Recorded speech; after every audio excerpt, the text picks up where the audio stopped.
The evening rush at the Parkview was in full swing. Crystal glasses clinked against fine china as Boston's elite dined under soft chandelier light. In the middle of it all, Jessica Miller darted between tables, her smile never faltering, despite the ache in her feet. "Here's your Chardonnay, sir. The chef's special will be right out." Jessica tucked a strand of hair behind her ear as she calculated tips in her mind. Rent was due next week, and Emma needed new school shoes. One more double shift might cover it. As she refilled water glasses at table 12, the maitre d' approached. "Jessica, table 14 just seated. High priority guest." She recognized Richard Anderson immediately as she approached his table. His tech company's success story was legendary in Boston. More surprising was the small boy beside him, fidgeting with his silverware and staring at the floor. "Good evening, gentlemen. Welcome to the Parkview. I'm Jessica, and I'll be taking care of you tonight." Richard nodded politely. "Thank you. We'll need a few minutes." Jessica noticed the boy's hands trembling slightly as he fumbled with the menu. "And what's your name?" she asked gently. "Ethan," he whispered, barely audible above the restaurant chatter. "Well, Ethan, between us—" Jessica leaned closer, lowering her voice. "The chocolate cake here is absolutely life-changing. I recommend saving room." The boy's eyes brightened momentarily before returning to the menu. As the evening progressed, Jessica juggled 6 other tables while keeping an eye on table 14. The man was distracted by calls, leaving Ethan sitting silently. When she delivered their entrees, she noticed the boy hadn't touched his appetizer. "Not a fan of the calamari. I don't blame you," she whispered. "They look like tiny rubber bands." This earned her a small smile from Ethan. Minutes later, a crash from across the restaurant demanded Jessica's attention. When she returned, she found Ethan breathing rapidly, his face pale. "Excuse me, sir," she interrupted Richard's phone call. "I think Ethan might not be feeling well." Richard looked up, startled to see his son in distress. "Ethan, what's wrong?" The boy couldn't answer, his breathing growing more erratic. Jessica immediately knelt beside him, gently placing her hand on the table near his. "Ethan, look at me. Can you count those fancy lights with me? 1, 2. The boy's eyes found hers, desperate.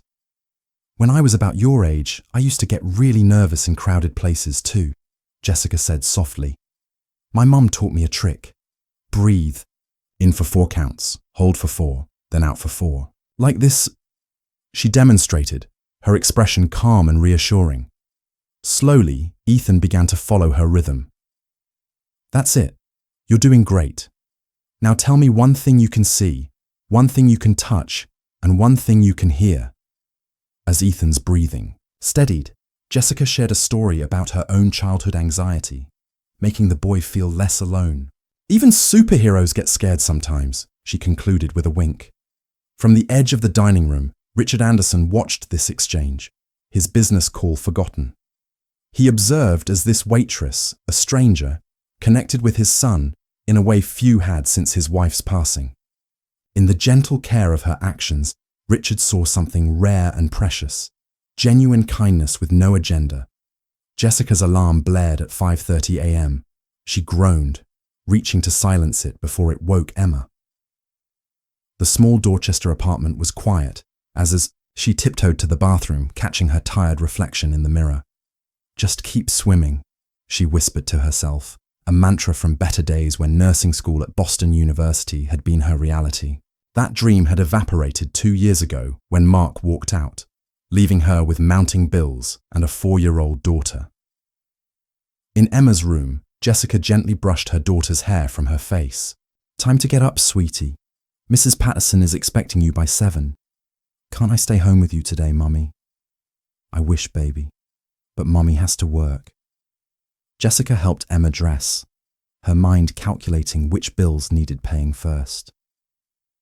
The nursing textbooks gathering dust on her shelf seemed to mock her from across the room. Across town, in his Beacon Hill brownstone, Richard Anderson sat in his home office reviewing quarterly reports. Sleep had eluded him again. The house felt too quiet without Catherine's presence. It had been 8 months since cancer took her, but the void remained cavernous. "Dad!" Ethan appeared in the doorway, hair tousled from sleep. "I had the dream." Again. Richard set aside his laptop, patting the space beside him. "About Mom?" Ethan nodded, crawling into the chair. I couldn't remember her voice again. Richard pulled his son close, feeling the familiar helplessness. Catherine had always known what to say. "Dr. Levine says that's normal, buddy. Want to listen to those videos we made last summer?" Ethan shook his head. "It makes me sad after." Richard sighed, remembering the therapist's advice from Massachusetts General. "How about breakfast at that diner you like, before school?" Back in Dorchester, Jessica rushed through her morning routine. "Mrs. Patterson, thank you again. I've packed her. Lunch and go on, dear, we'll be fine. You'll be late." The elderly neighbour smiled, waving Jessica off. The bus was crowded as Jessica replayed her manager Tony's warning. "One more late arrival, Miller, and we'll have to reconsider your position." She couldn't lose this job. Not with rent due and Emma's school supplies needed. At the Parkview, Jessica donned her uniform in the staff restroom. Her co-worker Diane was applying lipstick nearby. "Heard you handled the Anderson table last night," Diane remarked. "That man could buy this whole block and not notice the expense." Jessica shrugged. His son was having a tough time. "Sweet kid." "Must be nice," Diane muttered. "My mum watches my girls, and she's got arthritis so bad she can barely open a jar. No rich dad swooping in there." Jessica squeezed her friend's shoulder. "We'll make it through. We always do." Meanwhile, Richard sat in morning traffic glancing at Ethan in the rear-view mirror. The boy stared vacantly out the window. "Your mum would have known exactly what to say right now," Richard admitted, breaking the silence. Ethan's eyes met his father's in the mirror. The waitress knew. Richard's thoughts returned to Jessica from the Parkview. Her gentle approach had cut through Ethan's anxiety in minutes, while Richard had spent months feeling like he was failing his son. "She reminds me of where I started," Richard mused. Growing up in South Boston, he'd worked service jobs through college. Now, his tech company employed hundreds. But somewhere along the way, the connection to ordinary struggles had faded. Success had built invisible walls. That evening, Jessica balanced trays while Tony criticized her timing. "Table 6 has been waiting 3 minutes for their check, Miller." "I'll get it right away," she promised, smiling through her frustration. As her shift ended, Jessica's phone lit up with a text from Mrs. Patterson. "Emma's asking for her mother." The familiar guilt squeezed her chest. So many hours away from her daughter, yet still barely making ends meet. At home, Jessica kissed her sleeping daughter's forehead, then collapsed at the kitchen table with unpaid bills. Her nursing textbooks caught her eye again, and she allowed herself a moment to remember that dream. What would it be like to finish her degree, to provide Emma with stability? Meanwhile, Richard sat in his study, Ethan finally asleep upstairs. He found himself opening his laptop, typing Jessica Miller Boston into the search bar. Something about her kindness toward Ethan had stirred his curiosity. Who was this waitress who had connected with his son when he couldn't? 2 weeks later, Jessica was balancing 4 plates along her arm when she heard a familiar voice. "Is the nice waitress here tonight, Dad? The one who helped me breathe?" Her eyes met Ethan's, who looked considerably less anxious than before. Beside him, Richard Anderson nodded in recognition. "Well, hello again," Jessica smiled, approaching their table. "I remember you, Ethan. How are you doing?" "Better," the boy said, his voice a little stronger than before. "Dad said we could come back because their steak is good, but I wanted to see you." Richard looked slightly embarrassed. "We've been practicing some of those breathing techniques you showed him. They've been helpful." Jessica set down menus. "I'm glad to hear that. Those tricks got me through a lot of tough spots too." As she took their order, Richard asked, "Have you worked here long?" "About 2 years now. It helps pay the bills while I figure out my next steps." Next steps. Jessica hesitated. I was in nursing school before life took a detour. I've got a 6-year-old daughter keeping me busy now. Richard nodded thoughtfully. Noble profession. My late wife was a doctor at Brigham and Women's. I'm sorry for your loss, Jessica said softly, noticing the pain that flashed across his face. Throughout their meal, Richard found himself asking Jessica more questions whenever she stopped by their table. Her answers were brief but revealing. Her passion for healthcare, her community volunteer work, her daughter Emma's recent school project. Meanwhile, across town in Dorchester, Mrs. Patterson was calling Jessica's phone repeatedly. Emma's temperature had spiked suddenly, and the elderly woman was worried. Jessica's phone vibrated in her apron pocket as she delivered Richard and Ethan's dessert. Seeing Mrs. Patterson's name, she stepped away. Emma's burning up, dear. Mrs. Patterson's voice trembled. 1023. She's asking for you. Jessica's heart raced. I'll be there as soon as I can. Try the children's Tylenol in the bathroom cabinet. The rest of her shift passed in anxious blur. By the time she reached home, Emma was delirious with fever. The pediatrician advised going to the emergency room if her temperature didn't break. By morning. By dawn, Jessica was at Boston Children's Hospital, holding Emma's hand through tests. The diagnosis, strep throat with complications. The prescription handed to her might as well have been written in gold for its cost. $300. Jessica stared at the CVS pharmacist. Is there a generic option? This is the generic, ma'am. Jessica emptied her savings account, grateful that rent wasn't due for another week. But Emma's recovery was slow. Mrs. Patterson, battling her own arthritis flare-up, couldn't watch her. I'm so sorry, Jessica. She wheezed over the phone. My hands can barely hold a spoon today. After calling in sick for 2 days, Tony's ultimatum came through clearly. Come in tonight, or don't come back, Miller. That evening, Jessica smuggled Emma into the Parkview's employee break room, creating a makeshift bed from coats and setting up a tablet with cartoons. Mommy has to work, sweetie. Stay very quiet, okay? I'll check on you every few minutes. Emma nodded weakly, still feverish despite the medication. Jessica rushed between tables and her daughter, her anxiety mounting with each passing hour. During one check, she found Emma's spot empty. Panic seized her chest as she searched frantically, turning a corner near the kitchen. She froze. There was Richard Anderson, sitting on a chair in the hallway, reading a story to Emma from his phone. She was wandering looking for you, he explained quietly. I recognized her from the photo on your phone background. Jessica's eyes filled with tears. I'm so sorry. I couldn't miss another shift, and my sitter couldn't take her.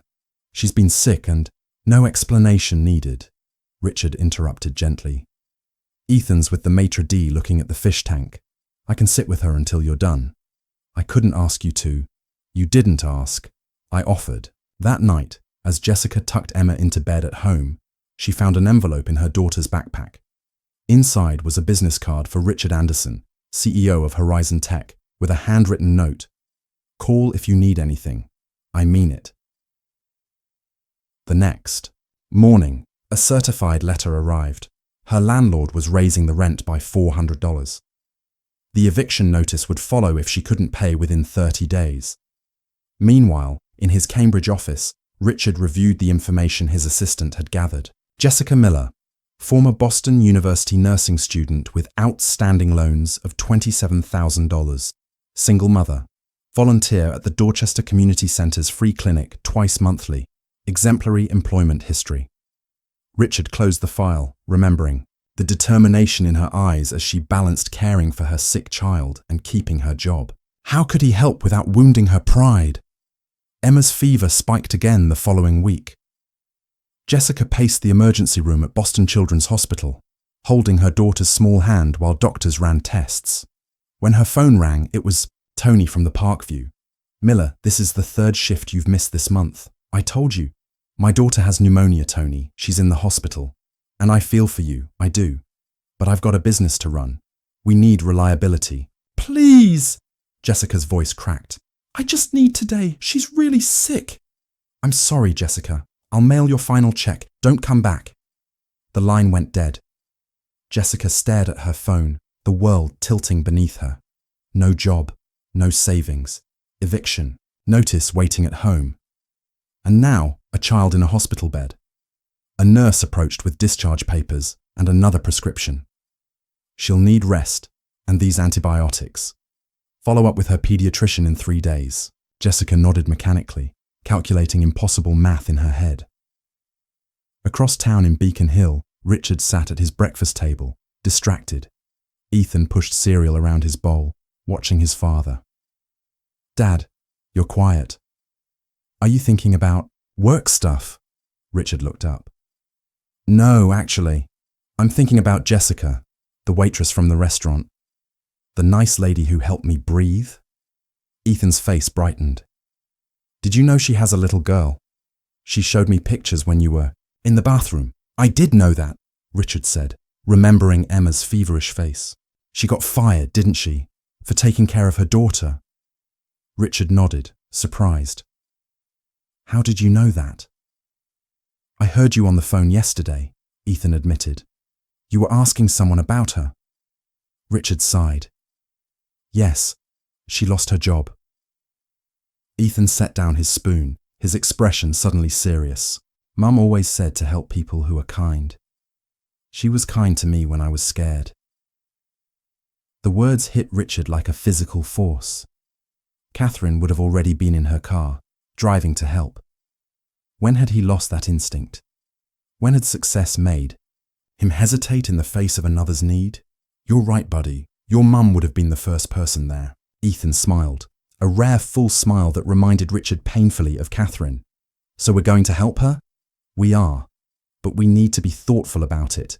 In his office later, Richard stared at a framed photo of Catherine in her white coat at Brigham and Women's Hospital.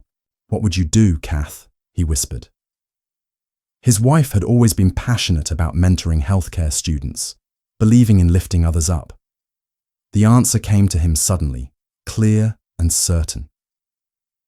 In Dorchester, Jessica was packing boxes, Emma napping in the next room. The eviction date loomed 3 days away, and she had nowhere to go. She'd applied for emergency assistance, but the waiting lists were months long. A knock at the door startled her. Through the peephole, she saw Richard Anderson standing in her hallway with Ethan. Jessica opened the door, confusion and embarrassment washing over her. Mr. Anderson, how did you... I hope you don't mind, Richard said quickly. I asked around at the Parkview. Jessica glanced at her apartment. Boxes everywhere, discount furniture, nothing like the world Richard inhabited. This isn't a good time. I heard what happened. With your job. And I wanted to... I don't need charity, Jessica interrupted, pride stiffening her spine despite everything. That's not why I'm here, Richard said. May we come in, just for a moment? Jessica reluctantly stepped aside. Ethan immediately asked about Emma, and Jessica directed him to where she was resting. Why are you here, Mr. Anderson? Jessica asked directly when they were alone. Richard took a deep breath. My wife, Catherine, was a doctor at Brigham and Women's. Before she died, she established a mentorship program for promising healthcare students. He paused. I've been thinking about expanding it into a full scholarship fund through the Massachusetts Nurses Foundation, for working parents especially. Jessica looked confused. That's admirable. But what does this have to do with me? The Catherine Anderson Memorial Scholarship would cover full tuition, books, and a living stipend. I'd like you to be the first recipient. Jessica stared, speechless. It's not charity, Richard continued earnestly. It's an investment in someone with the kind of compassion healthcare desperately needs. The kind of person my wife would have championed. Jessica sank into a chair, overwhelmed. But why me? You barely know me. I know enough, Richard said, quietly. I saw how you helped my son when I couldn't. How you balance work and motherhood against impossible odds. Your determination to finish your education despite everything. I don't know what to say, Jessica whispered, tears threatening. Say you'll consider it, Richard replied. For Emma, for yourself, for the patients who need the kind of nurse you would become.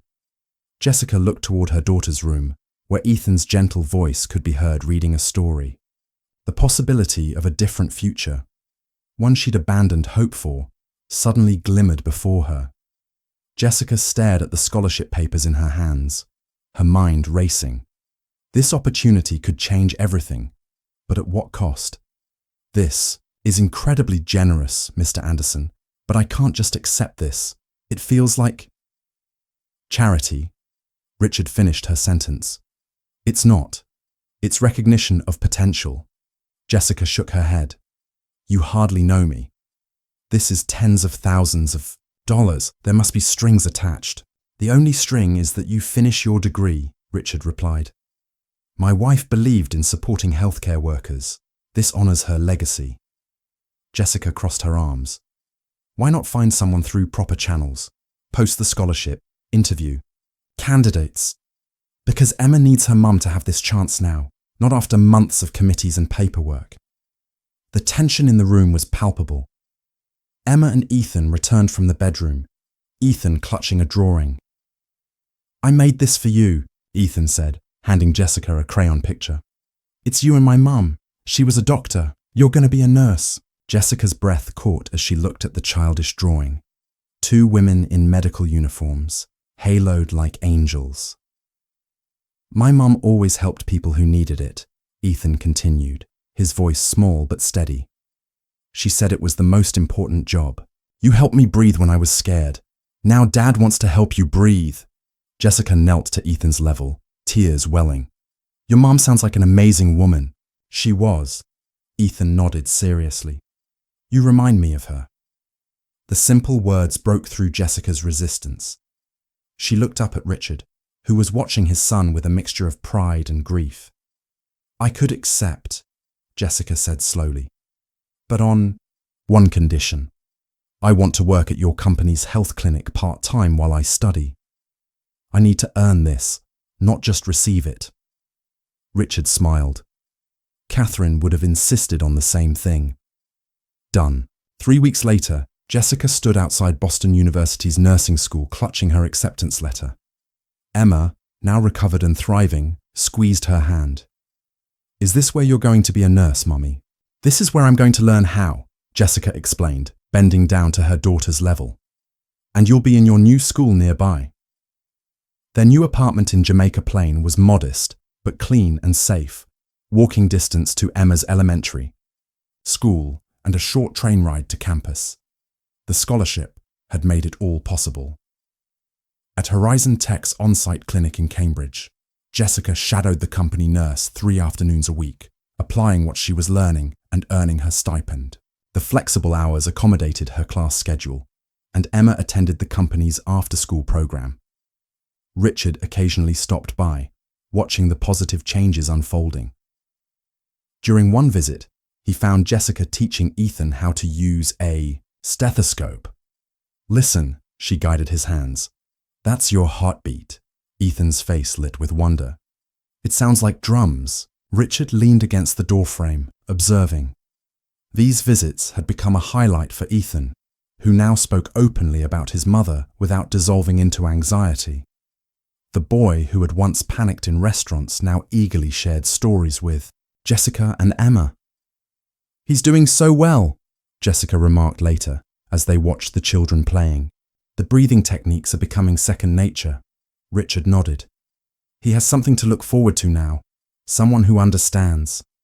He hesitated. We both do. At the Massachusetts Nurses Foundation office, Richard and Jessica presented the formal establishment of the Catherine Anderson Memorial Scholarship. Jessica had helped draft the requirements, insisting on prioritizing single parents with demonstrated community service. The first recipient is already thriving, Richard told the board, gesturing to Jessica, and she'll help us select the next. As they left the building, Jessica took a deep breath of autumn air. I never thought I'd be back here. Thank you for not giving up on me. Thank you, Richard replied, for showing us how to help others again. Jessica Miller. The The dean's voice rang through Boston University's auditorium as Jessica rose from her seat, her nursing cap perfectly positioned atop her hair. The crowd erupted in applause, none louder than from the third row where 8-year-old Emma jumped up and down beside Richard and Ethan Anderson. "Go, Mom," Emma shouted, her voice carrying across the hall. Jessica accepted her diploma with steady hands that had spent countless hours studying, practicing injections, checking vital signs, and tucking her daughter into bed after long days. As she crossed the stage, she caught Richard's eye, his proud nod acknowledging the journey they'd shared.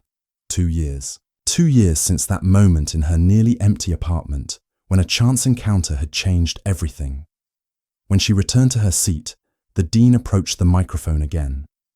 "And now, we'd like to invite our Outstanding Graduate Award recipient, Jessica Miller, to say a few words." Jessica moved to the podium, her confidence a stark contrast to the exhausted waitress she'd been. The crowd quieted. "When I started nursing school years ago, I thought determination was enough. Then life happened.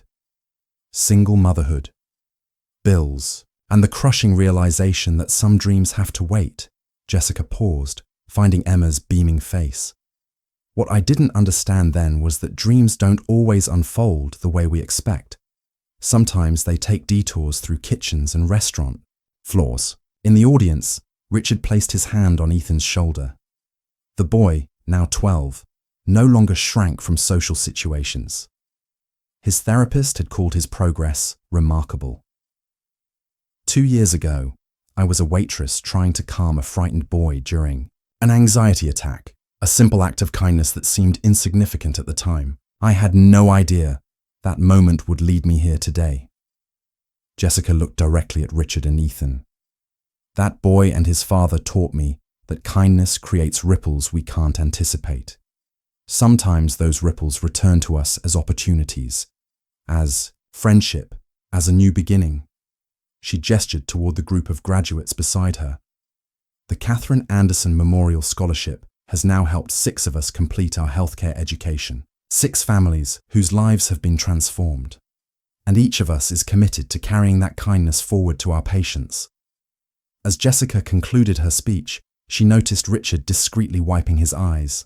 The mention of Catherine's name still moved him, but now with pride alongside grief. Later that evening, the Parkview, the restaurant where it all began, had been closed for a private celebration. The same crystal chandeliers sparkled overhead, but Jessica now stood beneath them as a guest, not a server.